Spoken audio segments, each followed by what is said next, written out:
Hello everyone, আসসালামু আলাইকুম। তানিয়া রান্নাঘর থেকে তানিয়া বলছিলাম। আশা করি সবাই ভালো আছেন। আলহামদুলিল্লাহ আমিও ভালো আছি।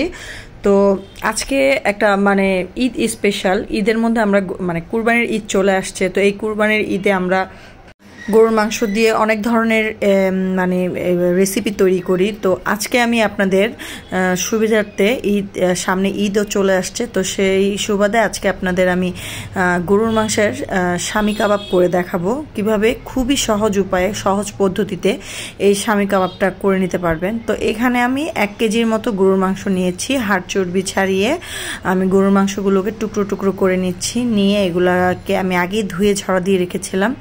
তারপরে এখন আমি ব্লেন্ডার জারে নিয়ে এটাকে খুব ভালো করে কিমা করে নিব। এটাকে একদম খুব ভালো করে মিহি করে কিমা করে নিতে হবে।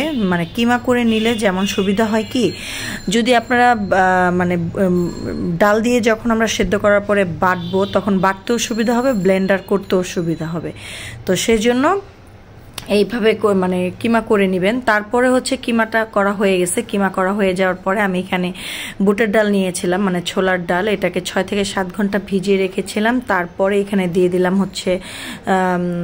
2 কাপের মতো পেঁয়াজ, আর দিয়ে দিলাম স্বাদ মতো লবণ, দিয়ে দিলাম 7 থেকে 8টার মতো শুকনা মরিচ, আর দিয়ে দিলাম কাবাব মশলা, যে দোকানে পাওয়া যায় সেই কাবাব মশলার প্যাকেটে থেকে আধা প্যাকেট আর কি দিয়ে দিলাম।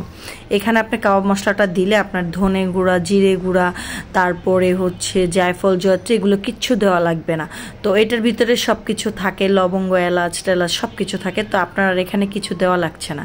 তারপর আমি পানি দিয়ে এটাকে হাই ফ্লেমে রেখে তারপরে সেদ্ধ করে নিলাম। তো যখন একটু হালকা পানিটা শুকিয়ে আসছিল তখন চুলার আঁচটা বাড়ানোই ছিল। তারপরে একদম ভালো করে শুকিয়ে নিচ্ছি যাতে কোনো পানি না থাকে।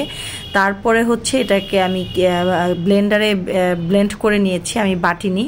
তো তারপরে ব্লেন্ডারে ব্লেন্ড করা হয়ে গেছে। তো তারপরে আমি একটা পাত্রে এখানে 2টা ডিম দিয়ে দিলাম। 1.5 কাপের মতো পেঁয়াজ কুচি, দিয়ে দিলাম পরিমাণ মতো ধনে পাতা কুচি, আর দিয়ে দিলাম পুদিনা পাতা কুচি, কিছু কাঁচামরিচ কুচি, দিয়ে দিচ্ছি স্বাদ মতো লবণ, আর সে অর্ধেক মশলাটা যে ছিল কাবাব মশলার প্যাকেটে, সে অর্ধেক মশলাটা আমি এখানে দিয়ে দিচ্ছি। দিয়ে তারপরে খুব ভালো করে আমি এটাকে এখন মিশিয়ে নিব। হ্যাঁ, যদি আপনাদের ডিম দেওয়ার পরে মনে করতেছেন যে একটু ঢিলা হয়ে গেছে, পাতলা হয়ে গেছে মাংসের কিমাটা, তো সেই ক্ষেত্রে আপনারা পাউরুটি একটু ভিজিয়ে দিয়ে দিতে পারেন, বা বেসন থাকলে বেসন দিয়ে দিতে পারেন, বা ময়দা থাকলে ঘরে আটা ময়দা দিয়ে দিতে পারেন, দিয়ে এরকম করে নিতে পারেন।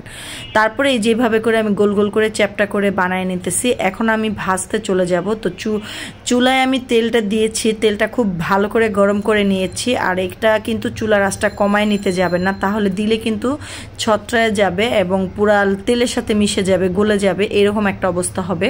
তো চুলার আঁচটা একটু বাড়াই রাখবেন, মিডিয়াম আঁচে রাখবেন, মিডিয়াম থেকে একটু হাইয়ে রাখবেন, ফুল বাড়াই দিবেন না। তারপরে এই যে দেখতেছেন আমি এখানে সবগুলো এক এক করে ভেজে নিচ্ছি। ভাজার পরে কালারটা খুব সুন্দর আসছে, ব্রাউন কালার আসছে। তো এরকম করে আপনারা ভেজে নেবেন। আর এটা খেতে অসম্ভব মজা হয়েছে, অসম্ভব, যা বলার বাইরে। এরকম করে আপনারা বানায় অবশ্যই খাবেন, কেমন হয়েছে আমাকে জানাবেন। আর ঈদ যেহেতু চলেই আসছে স্পেশাল, তো এগুলা চলবেই সবার ঘরে ঘরেই। শাহী কাবাব, স্পেশাল গরুর মাংসের শাহী কাবাব। তো এইভাবে করেই গরুর মাংসের শাহী কাবাবটা আপনারা বানিয়ে খাবেন। স্বামী কাবাবটা আপনারা বানিয়ে খাবেন। এই স্বামী কাবাবটা খেতে খুবই টেস্ট এবং খুবই মজার। এই যে এগুলো আমার এতগুলো হয়েছে সব। যদি আজকে আমার ভিডিওটা আপনাদের কাছে ভালো লেগে থাকে, এই স্বামী কাবাবের ভিডিওটা, তাহলে অবশ্যই লাইক কমেন্ট শেয়ার করতে ভুলবেন না। সবাই ভালো থাকেন, সুস্থ থাকেন। আল্লাহ হাফেজ।